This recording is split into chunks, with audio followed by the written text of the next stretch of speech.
Button. Hey, that was faster than expected.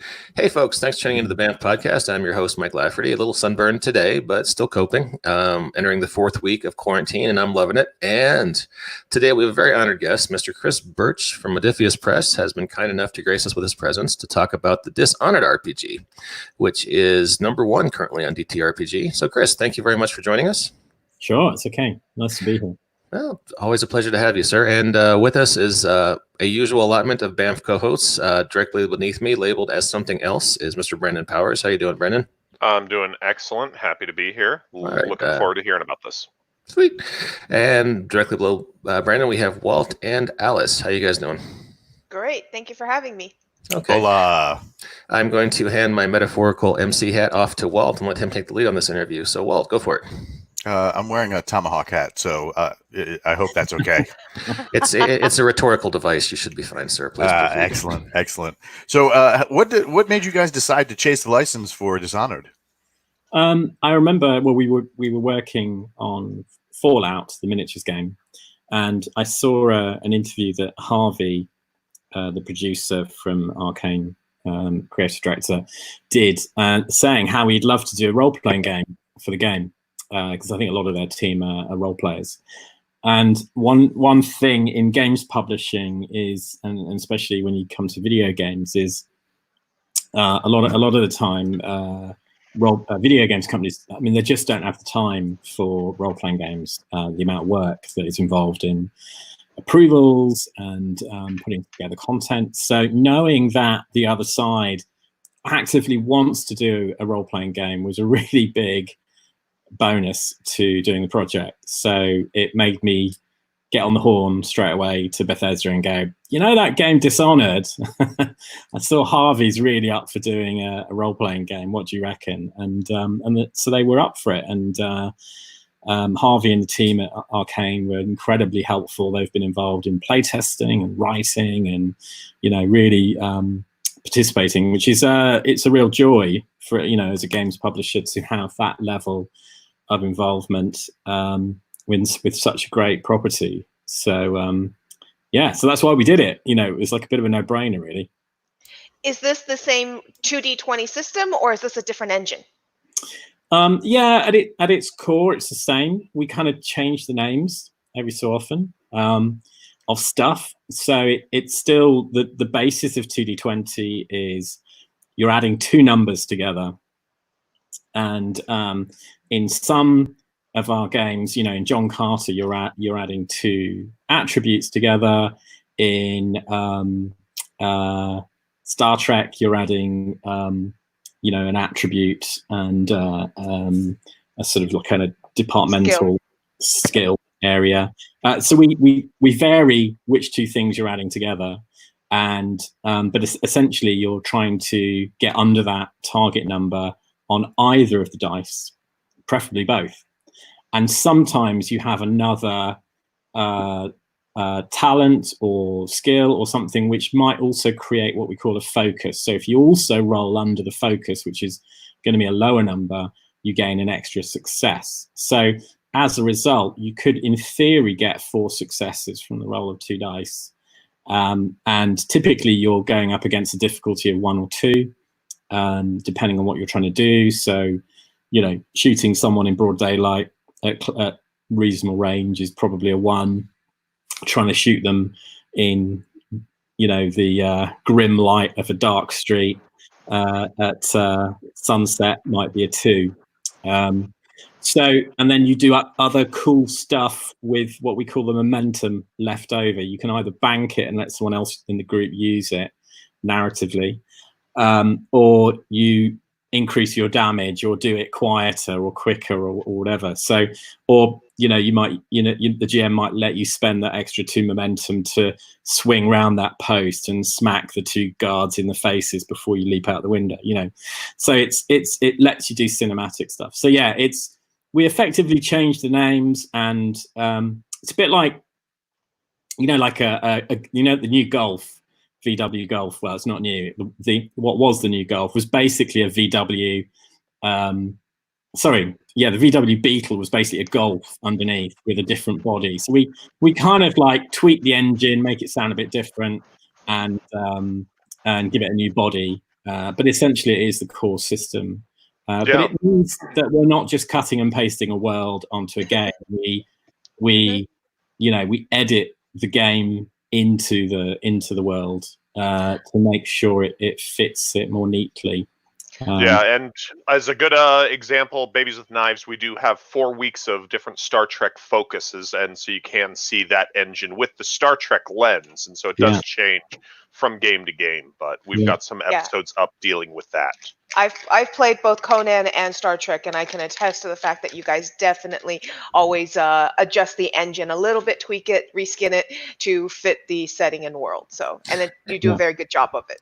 In case you're unaware, Chris, Babies with Knives is our sister podcast that does a lot of actual play. It's not a punk rock band or a roller derby team or anything. It's a podcast. Yeah, Penny was going to promote the feature month for Star Trek, but then he had his thing come up. So I think that he's going to be promoting that later on. Cool. Although I think now that we need to start a roller derby team called Babies with Knives. Back to Dishonored. I want to hear more about Dishonored because I want to play Dishonored on BWK soon. Awesome. So, can you tell us a little bit about the setting for people who don't know?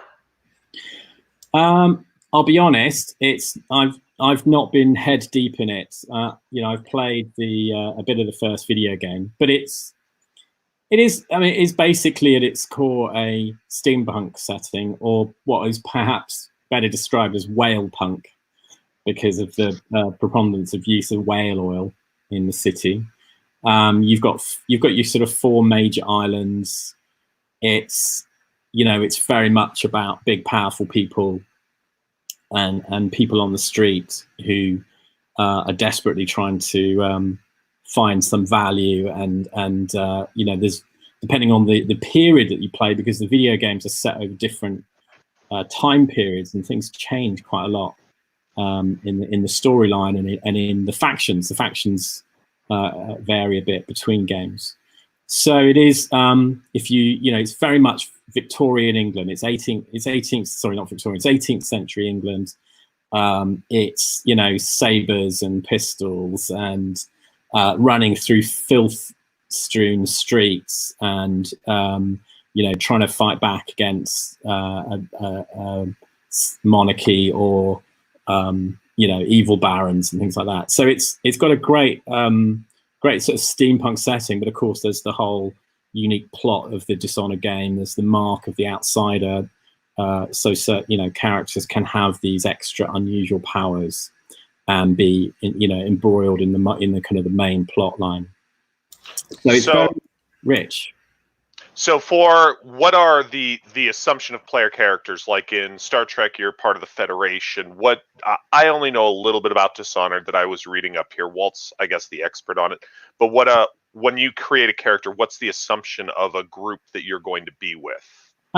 So it's, you might be an assassin, you might be a duelist, you might be, I'm going through some of the archetypes here. You might be a courier transporting information, a business entrepreneur, explorer, because obviously the different islands, a bit of a crazy inventor, a hunter, a scholar. It's, it's like I said, it's that kind of middle level of 18th century society. You're not kings and queens. You could be a brutish brawler from the streets who's come out of the dockyards and gets caught up in an adventure. You might be all manner of sort of unusual characters who kind of are somewhere near the bottom of the rung, and you're getting caught up in the sort of, as to say, class struggle. But it's, there's obviously this struggle going on between the people in power and the people without, and then there's the bigger storyline. So there are a couple games out at this point that are considered whale punk, and there's a big thing online about the argument of what the difference is between steampunk and whale punk. So would you care to explain what the difference is between whale punk and steampunk? Are there more whales in whale punk? Putting you on the spot. Yeah, I know. I actually did a lot of reading onto the differences between steampunk and whale punk, so I actually do know, but a lot of people don't. For me, it came from the obviously the setting, and that they do use whale oil on an industrial scale, whereas and you know, you've got more unusual devices, whereas it's not so just driven by steam engines. Whereas classic steampunk, you know, steam engines can do all kinds of unusual, crazy things. So it's a very subtle difference. I'm sure there's more that you can enlighten us with. Well, one of the things I was reading is that in whale punk, there's definitely a more of a supernatural, almost Cthulhu-esque aspect to it, whereas in steampunk that is not there. So that's a big element that in the handful of whale punk games that it's always frequent. Yeah, and like you said, the outsider, which is exactly. Cthulhu-esque. I think that's a good thing. And you know, in our book, there's a lot of the cults and things coming out. There's lots of weirdness behind the scenes, and whether it's weird, kind of pseudo weird science, and the outsider's influence. That I think that's a good description. Now, in the game that you guys wrote, does it assume one ending or another for the first game? Because at the end of the first Dishonored, there's multiple outcomes. So what I'm really trying to say is the Hound's the Hound's Pit pub, is that still standing? Well, that's up to you, because I mean, of course, what we can't do in the role-playing game is say the game ended a certain way, because it maybe didn't for when you played that story. So really, all we do is we call it like day zero in development. So it's like, what is the status of the world day zero when you start playing any of the video games, and that's the status of this world. So it's completely up to you. You could change the setting.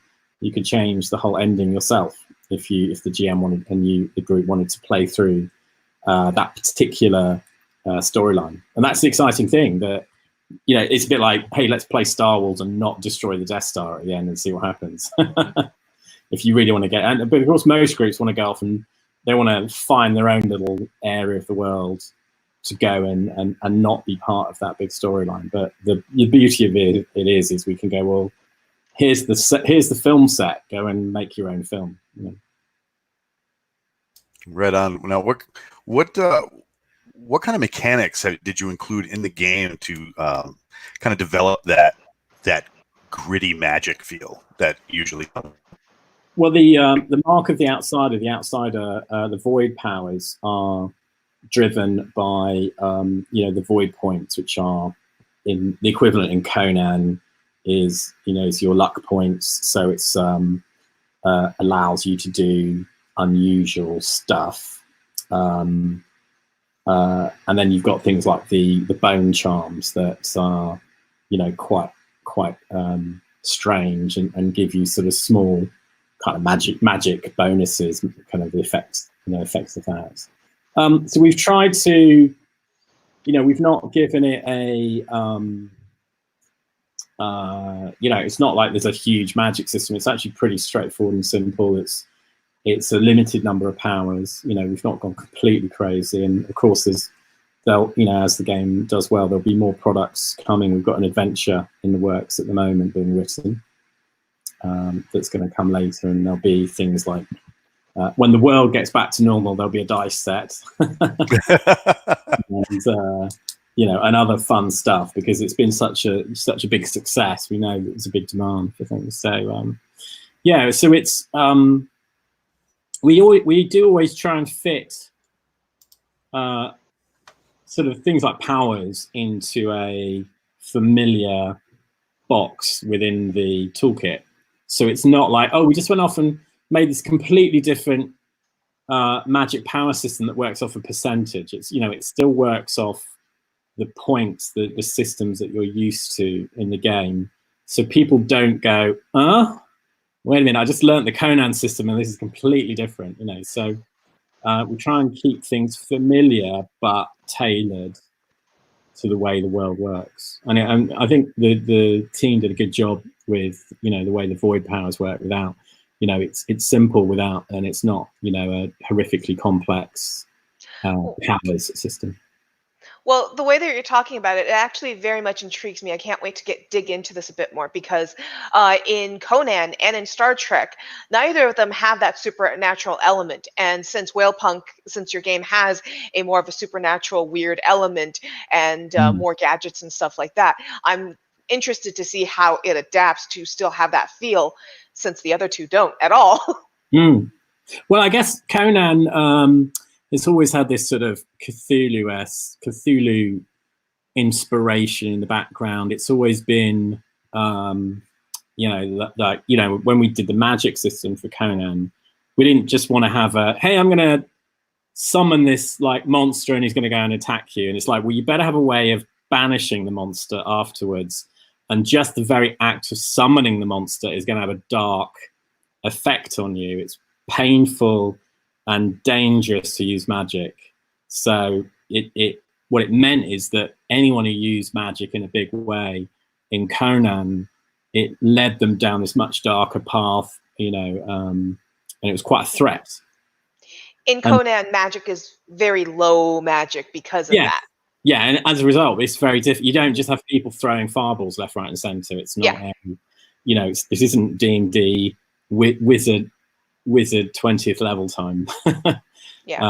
So it's, and that, as a result, that affects the story and it affects experience and pushes it down that path. And in the same way, the void powers, you can't go using void powers left, right, and center. It's you've got to wait for your points to recharge, because typically a player character might start with 3 void points, and they're using them for, an average character is using them for kind of like as a get out of jail point. They let you refresh your stress. They let you get a sort of an automatic hit or an automatic 1 on the dice, which counts as 2 successes. But you have to use them to power your void powers. So some powers cost 2, some cost 1. It's, you're not going to be using a lot of powers in a rush. And some of them, don't cost so much to use, some of the enhancements. So it's not, again, it's not you don't have this sort of superpowered character running around throwing off powers left, right, and center. It's, you're capable, but you're not superhero. And the other thing that's interesting, and we kind of did this in Star Trek, I don't know if you noticed, where you can't just go running around a ship and go, I'm going to take a Type 3 phaser rifle down on this mission. It's like, well, why? Because in Starfleet, they only let those out of the armory if the ship and crew itself were in absolute, real, present danger of death. It's like you really don't need, because they're capable of leveling buildings and cities, and only security crew get the Type 2 phases. You shouldn't need anything more. So if you say you want a Type 2 phase or even a Type 3, that adds threat to the threat pool. And in the same way, in Dishonored, it kind of mirrors the video game, because when you defeat an enemy, and we've gone for a much lighter system that you don't roll damage dice. There's a, you do a sort of fixed amount of damage plus what you can generate from momentum and various abilities.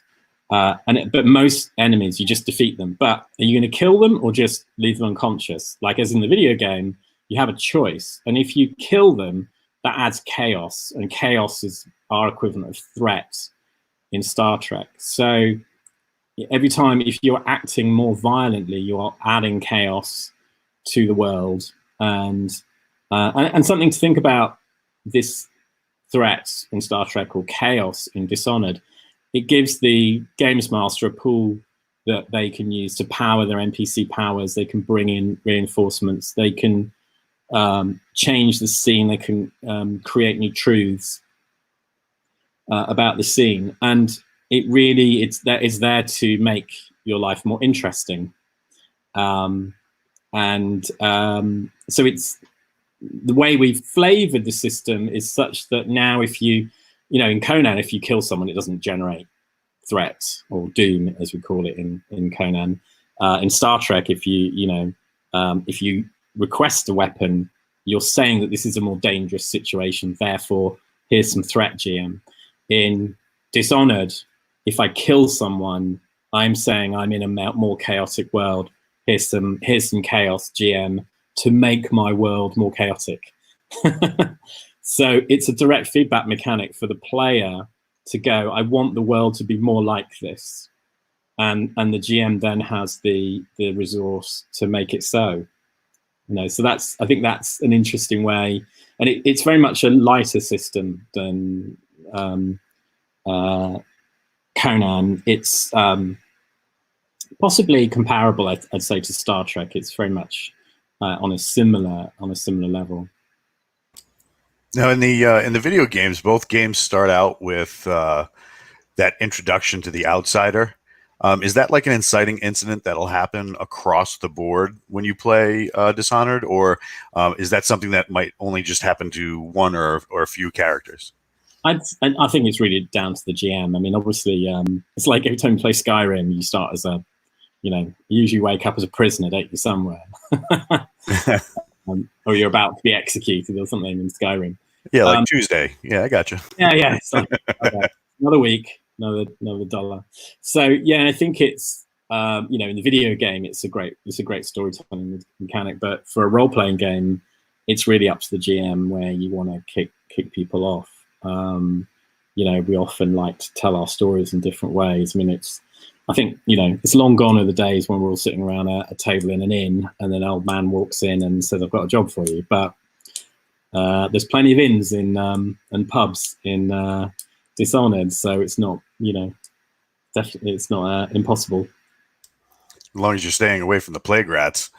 What kind of mechanics did you have to insert for this to simulate almost like the standoffish nature, especially with the monarchy, because you got things like tall boys and the carriages that go along the rails and stuff like that. I mean, how what kind of mechanics did you have to use in the game to simulate that almost like, oh my God, I could die at any moment just from licking this lamppost?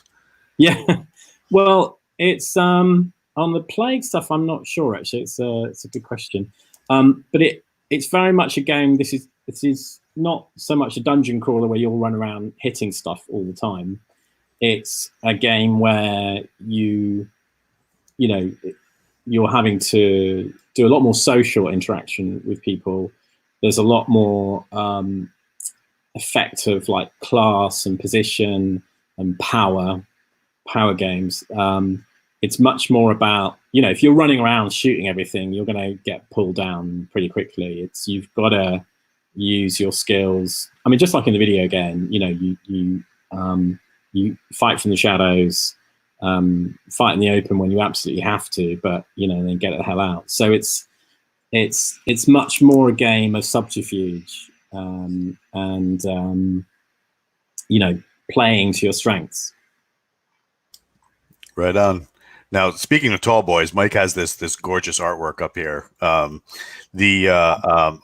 What are the likelihood that some of the characters will be able to get their hands? You said that you said earlier that most of the player characters will most likely be from the downside of the docks or the brawler you had mentioned. Is there possibility of being maybe that ex-monarchy or almost like we saw in the second game, or having the ability to access some of this really cool and iconic equipment? It's a good question. Another one I'm not sure, but I'm having a quick look while we talk. I don't think it is in the equipment. Oh no, wait, no, it is there. There is stats for a tall boy, so yes, you can. Yes, those things suck. Page 240 for those who are following along. That's fantastic. So for I see that the game takes place in the city of Dunwall. Is the role-playing game really set up to be in that urban type environment, or do you guys set up the world outside of that urban environment and maybe let people go whale hunting on ships and such? Yeah, well, we've obviously got the background on the 4 main islands and the storyline. So I think as a GM, you're encouraged to lead them wherever they want to go. I mean, it's not. We haven't drawn a line around the city and says there's nothing out there. We haven't created anything for you to do. So obviously we've focused the setting material on what we know most about. So without knowing 100%, I don't think there's enough for you to tell a story. Any GM to tell a story. At the moment, the storyline doesn't kind of take you out into the seas to some mysterious new island or anything like that. Not to say that we wouldn't in future material. So we've tried to stay within the confines of the video game because we know so much about that, and we also have to be a bit careful that we don't paint the video game team into a corner and go, "Oh, there's this cool new island here," and then that kind of screws with their design for the next, if they do another game. Don't get into a Star Wars expanded universe kind of quandary and then release movies that say that did never happen. Yes, exactly. Yeah. Now, can you also be like some of the other races that appear in the video games, such as the Clockworks? I don't think you can. Let's see. I think there's still a adversary. Oops, it's all right. This is me searching the PDF. It'll be in the expansion book that gives us the information on the Clockworks, probably. That kind of thing. I would imagine so. Yes. I mean, there's there's obviously a lot of material on the Clockworks, in story hooks and sort of background material. But yeah, it's not a playable character yet, I don't believe. Yeah. Right on. Just curious. The game was so expansive, and there was so much so much eye candy. You have adversary stats for a Clockwork. That's it. And so probably a GM could take those stats and figure out how to make that a play character. I don't know anyone who doesn't house rule stuff to do things the way they want it to be. You've got the special rules, for example, that they're immune to pain and fear, and but they only have a certain amount of stress. So who knows? I mean, this sounds really cool. I know that some GMs that run a Dragon Age game, and they're trying to prep their players up, and they'll grab screenshots or little play clips from Dragon Age, or just tell them, go play that game and you'll get a feel of the world. And you can do that exact same thing here from I've heard about Dishonored for a while from people and heard great things. Walt seems like he has liked the game a lot, and that's an awesome resource to just kind of get people to understand the world rather than being the GM and trying to evoke what that setting is supposed to be. Yeah. The speaking of evoking that setting and using the powers of my blunt force segue, the artwork in this is beautiful. Can you talk about the working with the art team and the kind of challenges you might have faced getting the very look of the video game down to this? Well, actually, we had access to all their concept arts. So that's awesome. Yeah, and a lot of it's either been in art books or they did a card deck at one point with characters. So we basically pulled together, and we had more than we needed. So we pulled together everything we could, and just used all the gorgeous art from the game. It was fantastic. So it's great having access to so much. And it's interesting that they did, a lot more concept art that was usable than you might normally find, because normally with most video games it's kind of basic settings, and there is some kind of like here's what a location might look like to inspire the 3D team building the level, but we had a lot more that was very usable, which was great. Yeah, the artwork in this is just astounding. So I mean, it really does give you that sense of almost a mashup of different technology, and you can get the vibe that some version or manner of magic has survived in this world. And it's really, really cool. Another question that's just burning in my mind. Please tell me you somehow wrangled Corvo's mask onto your desk or something like that. Were you able to get one of the masks? Oh, not yet. No, one day. No. Now, how does things like the mask or some of the different void powers when that comes into a character's during a character's career, does that enhance them and bring them to another level, or it's just another tool in the toolbox? Well, it is another tool. I mean, what you can't have is someone who's like Superman, and then everyone else is Joe Blogg's dude with a club or you know,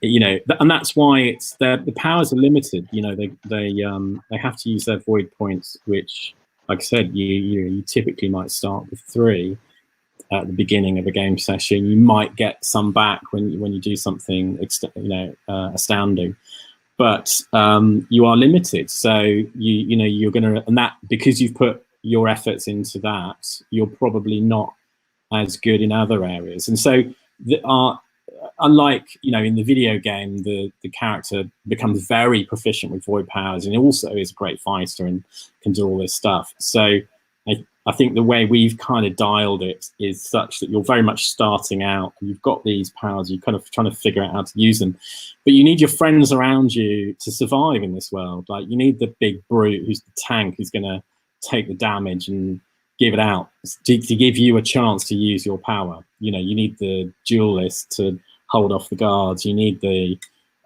you know, the courier with their healing, you know, salve and so on. So it's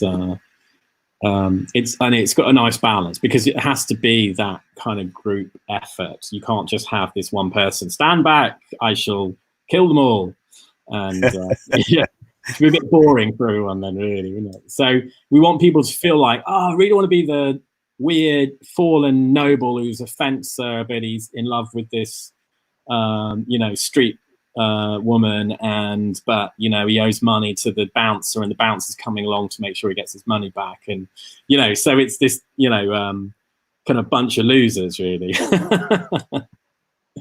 So it's I think there's a lot of fun to be had, and lots of silly accents to be put on as well. So in Star Trek, the void points in Star Trek, I forget what they're called, but you guys had that wonderful mechanic where you have the values that a character will have and the interaction between those. Is there something, a version of that kind of mechanic in Dishonored? Yes, he says, thinking. I think it's scrolling through the PDF. Yes, Where was that? Characters have truths about them. So, and it's kind of how we've evolved that for the game. So, for example, you know, a character, something about you might make a situation a bit easier. So, for example, because I am, let's say my character truth is a fallen noble. Because I am a fallen noble, maybe a bit more detailed about that is, you know, because I am a noble who was a disgraced noble, this action is easier, and this is knowing who to talk to at the ball, you know. So, right, you know, that makes it an easier skill test for me. So it's truths about you can affect the situation, which helps you. You know, it's more of a narrative gameplay, because it's about players going, well, you know, I'm a bouncer and I loan money to people, so I'd know who was the governor in this area who controls everything. So because I'm that, you know, I should be able to, it should be easier for me to find out where to go to find out this information. So it encourages people to kind of be creative with their backgrounds, and you can't just go, because I'm a person who lives on this island, I would know anything. It's, you know, that's not good enough. You've got to drill down. It's got to be, a specific, detailed truth. Yeah. And you're talking about how that it's got that narrative approach, and it does have, there's the game as the narrative, and people like different ways. I'm generally I like a game with some crunch that I can dig my teeth into. When we played Star Trek, I haven't done Conan like Alice has, but when we played Star Trek, it was awesome because when you're generating momentum and you're kind of looking around, and one of the momentum spends you've got is ask a question. You ask the GM a question, and it's something the GM's never thought of. And so all of a sudden that does come in and change that way that game would play. And so if you come in with a skeleton of an adventure and just have people use momentum to ask questions, you run that adventure for 4 different groups, and you're going to have 4 really different stories because they're going to ask different questions, which make you say, oh, we're going to do it this way. And it's fantastic. It's a lot of fun on the 2D10 engine with that aspect. Yeah. It's always something we wanted to be, is a bit, more narrative. I mean, it's interesting because Conan is probably the crunch. Well, Conan and Mutant Chronicles was the very first one, but they were like the crunchier versions, whereas Conan was about brutal sword fighting, and we wanted sword fighting to be, was more complex. And since then, we've gone for the lighter touch, which feels to be a kind of the right place for 2D20. I always, when I GM it, I kind of fly from the seat of my pants. So we don't have this list of momentum spends. I just go, what do you want to do? And I let people spend their momentum in a cinematic way, or a way that feels right. And we keep it flying pretty fast and loose. And that's just the way I've always played. So and I'm glad how it's developed this way, and it's an evolving system. We've got Acton Cthulhu coming next, actually, for the summer. We've got June, obviously, coming behind the scenes. Oh, really? Dune? Yeah. Oh. Yeah. That's coming for Christmas. Well, depends, obviously, with global events that may change, but it's aiming to be out around the same time as the film, and that's obviously much more. That's kind of taking what Dishonored is to another level. It's much more about, you are important people in noble houses now, and you're going to parties, and you're occasionally you have to fight an assassin or have a duel, but you're it's much more about that. Living at a very certain point in society where you are at the beck and call of probably a noble lord, but you've got thousands of people underneath you. So it's very interesting. Dune, wholly expansive timeline that you're gonna have to tackle. Oh, God, yeah, no. That's a big project. Yeah. So getting back to Dishonored, you had mentioned that there's an adventure coming. What are the challenges of where to set an adventure, or how to set an adventure when you're creating for something like this? Well, of course, because there's different timelines, the background changes a bit. So it all starts with the adventure pitch, and then in the case of this, because Harvey and the team at Arcane are more involved, we would run it by him and go, what do you think? Does this fit particularly in any of the time zones, timelines, or we just let the players select when they want to place it. It's a bit like Star Trek.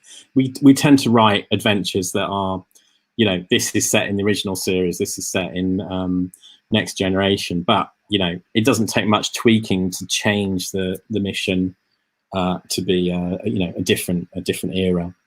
So it depends if you're fighting Klingons or not. So I would hope you're not fighting Klingons in Dishonored. That would be weird. That would.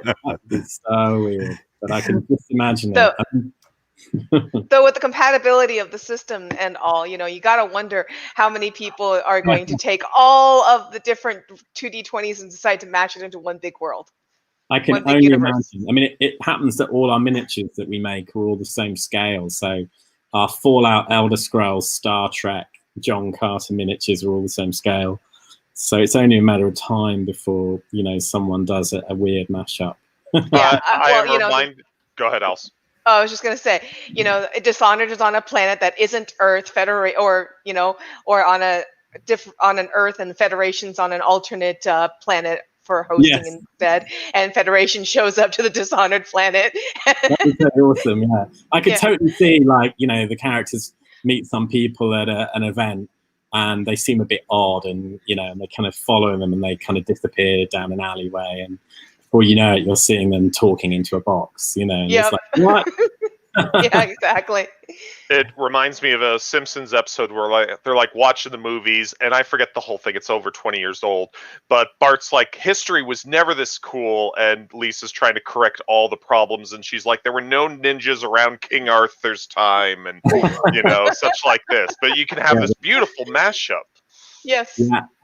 Yeah. I mean, it's continuing. I mean, we've got a new game world launching next year, which is kind of post-apocalyptic with mecha is the best description, which is, you know, it's fine. It's nice because we do so many licenses. It's nice to get back to being 100% creative for our own, you know, our own world.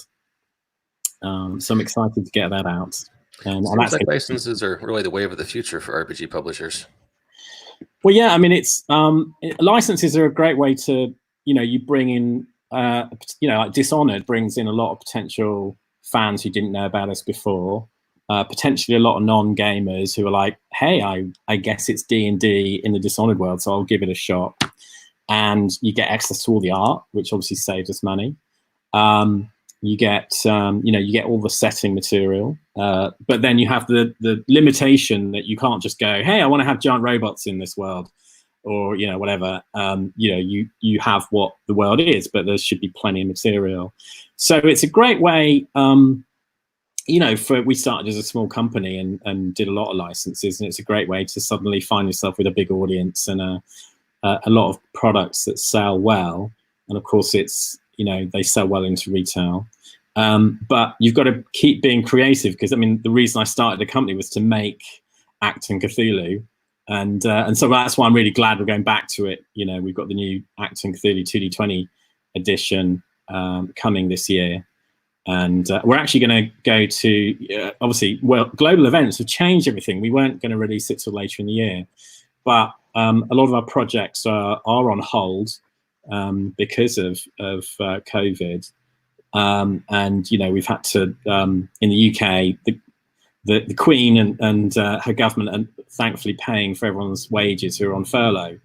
So, you know, so we've parked a lot of people, which who then aren't allowed to work. And so a lot of projects are on hold, and that affects a lot of freelancers. So the idea I'm going to do is we actually only need to finish off some artwork for the Acton Cthulhu first 2 books. So we're going to bring it to Kickstarter quite soon, probably in June, with the goal of funding the freelance artists who need to work to finish it. And I think there's a couple other projects in the background we're going to bring forward as like a short 2-week Kickstarter, really to support the freelancers and to help just fund their work to get the game over the line and out there in the world, which should be great. So it's interesting, all the changes it's making you think as a business. You've got to, you know, reset how you approach the world and how you do things.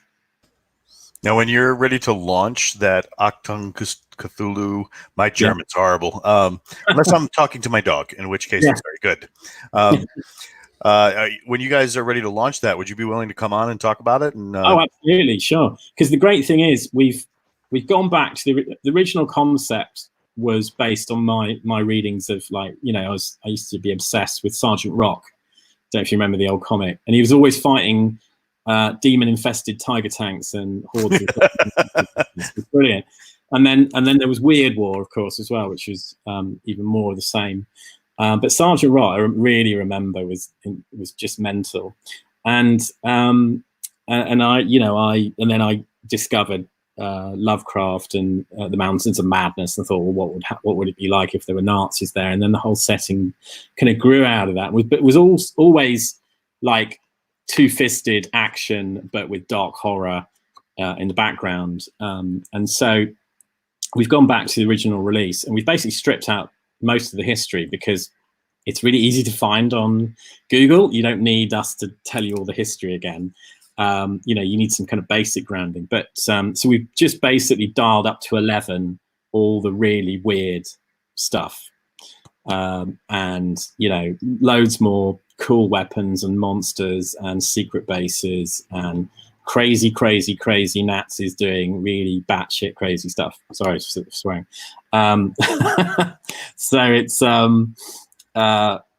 we've just gone mental on the cool factor of the secret war, the weird science, ancient gods and monsters, and so the new edition in 2D20 is much more two-fisted, but very dark and dangerous, and so there's still this great threat and massive Nazi war machine powered by ancient magic, but you've got all the awesome sort of heroic heroes at the front of it, and we're going down this very dark hero vibe. So it's all the heroes have like a dark side to them. They're not sort of Captain America's. They're I can tell you about a new character that's come along. So if you can imagine the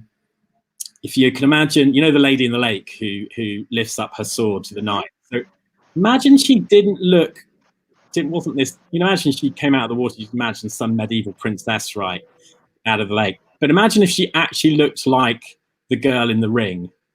Oh God! Out of TV, and she's like lake liquid pouring out of her mouth and eyes and everything. And so we've got this girl in the 40s who drowns in a lake, and the lady in the lake possesses her because she's not been out in the world. A bit like Meet Joe Black. Death comes for a holiday on Earth, and so imagine the lady in the lake comes to check out what things have been like since the knights were running around, and so what she doesn't realize is this girl has got quite a unusual mythos past and becomes trapped in the body. And so the Germans have captured her at one point for whatever reason, and the heroes discover her in a cell, and all the German guards have got like lake fluid pooling around their mouths and dripping out of their eyes, and so she's obviously let loose, and everyone drowns around her horribly. So all our heroes have got this very dark side to them. I mean, Natalia, who's one of our main characters, is a Russian tank driver who gets possessed by the spirit of the Russian motherland, and when she lets go, she's a bit like that bit in Hellboy when I've forgotten her name, the girl who basically should be running now. Yes. Yeah, like, don't stick around. So when she lets go, these claws, it's sort of evil spirit. Well, it's not an evil spirit; it's the spirit of the Russian motherland. Just comes out of her and tears everything apart, and it's like a force of nature that doesn't care whether you're good or bad. So she tends to let herself get captured and then destroys German bases from inside. Hey, just out of curiosity, Chris, did you ever hear of this comic? I think from a fellow Brit, Cullen Bunn, Unholy Grail. Oh right, no, I didn't know. Yeah, it's a Cthulhu-esque take on King Arthur. The Lady in the Lake is sort of a mythos entity, and her, in league with Merlin, and her motives are, yeah. I'm going to check that out. Yeah, it's Cullen Bunn does good work. It's came out last year. It was a lot of fun. So, okay. And we are approaching the 1 hour mark. We should probably wrap things up. Do we have any final thoughts or comments before we close things up? Just real quick about ordering Dishonored. I know that you can get the PDF fairly easily, but what about getting the Dead Tree version?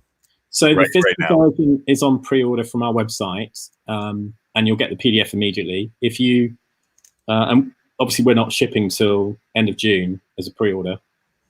If you buy the PDF, because you're not sure, you'll get a discount code with the PDF that will reduce the price of the physical version by what you paid for the PDF. Oh, that's great.